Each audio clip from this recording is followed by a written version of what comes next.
again, guys? Brian here at 3TR, and I got my somewhat early review of the newest DC animated film titled Justice League: The Flashpoint Paradox. And in terms of voice actors, we have Justin Chambers as the Flash, Michael B. Jordan as Cyborg, Kevin McKidd as a particularly different version of Batman in this film, and C. Thomas Howell as Professor Zoom.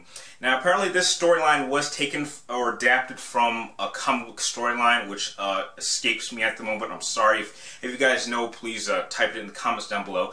Basically what happens is it somewhat goes over Flash's, which in this version we're dealing with Barry Allen, and it goes over his past with something that happened with his mom and him really questioning himself being a part of the Justice League, you know, kind of realizing that no matter how fast he is, he can't save everyone. And he questions himself, like, maybe if I was a little bit faster, just maybe I could have saved her.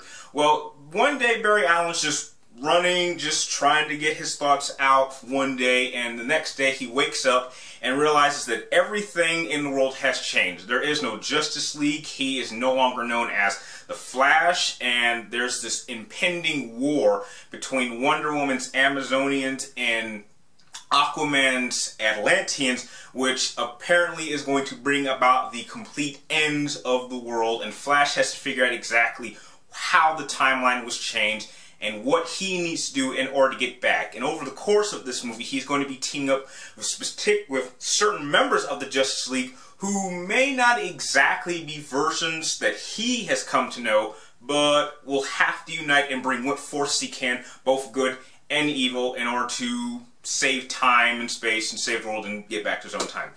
I really did enjoy Justice League, the Flashpoint, and for multiple reasons. For number one, it really did flesh out a side of Flash that I wasn't quite aware of. I wouldn't say Flash is really one of my all-time favorite members of the Justice League. He's rather underrated, but after seeing this film, I now have confidence that a Flash live-action film is needed. And for those of you who have been keeping track of Comic-Con, it does seem like they are going to do one, I believe, maybe 2016. So we may get a Flash movie before the Justice League, and after seeing this, I am now even more pumped up to go see that, because really seeing exactly how powerful the character of Flash and having the ability to actually travel through time really opens up a lot of possibilities in terms of storylines that I wasn't aware of at the time.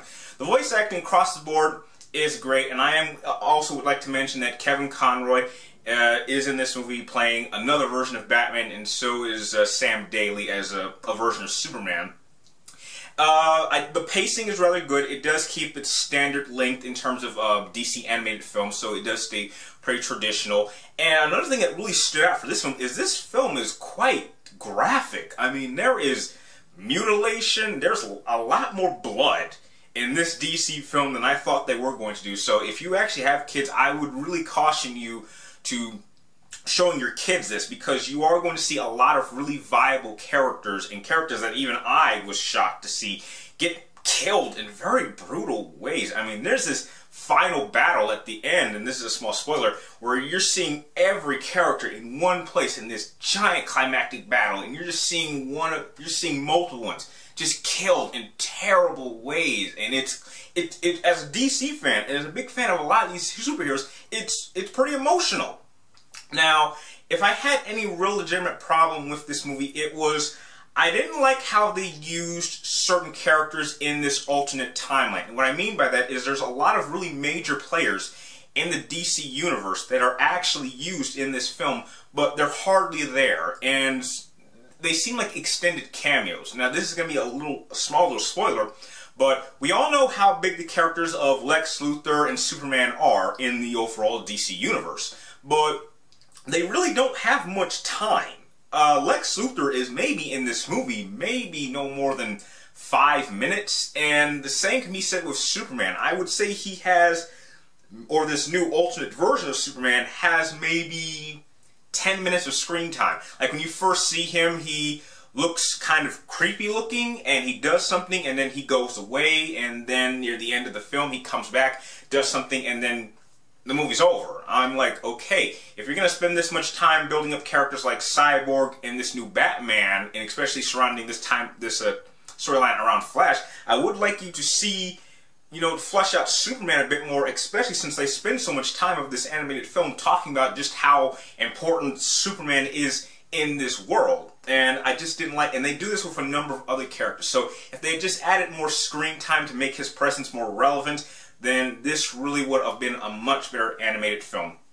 Now, as you can tell, I was very satisfied with this. As a Flash fan, I am now joining the list of people who really believes that a Flash movie is now necessary before we get a Justice League film, and I highly recommend that anyone who's also been a bit skeptical about Flash certainly check this movie out. This will make you a Flash fan, as it did for me, and I'm happy to give Justice League: The Flashpoint Paradox an A-.